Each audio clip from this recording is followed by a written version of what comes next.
Chairman Korangi town محمد نعیم شیخ، assistant commissioner Korangi محمد حسین کھوسو کی زیر صدارت جعفر ایکسپریس سانحے کے شہداء اور افواج پاکستان سے اظہار یکجہتی ریلی ٹاؤن آفس سے چنیوٹ ہسپتال تک نکالی گئی۔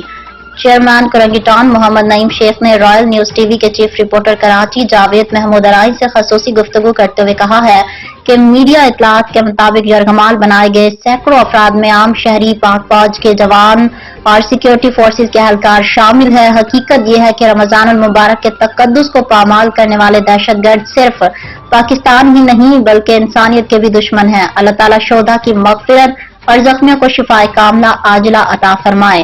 چیئرمین کرنگی ٹاؤن محمد نعیم شیخ نے مزید کہا کہ کون نہیں جانتا کہ BLA کے دہشت گردوں کو بھارت کی پشت پناہی حاصل ہے، پھر یہ کہ ہمسایہ برادر اور مسلم ملک کے سیاستان بلوچستان صوبے میں BLA کے ٹریننگ کیمپ موجود ہیں جہاں سے پاکستانی سرزمین کو دہشت گرد نشانہ بناتے ہیں۔ ان کے فلفور خاتمے کے لیے بھی حکومت پاکستان مطالبہ کرے۔ ماضی میں سی پیک پر کام کرنے والے چینی انجینئرز بھی BLA کے دہشت گردوں کا نشانہ بنتے رہے ہیں۔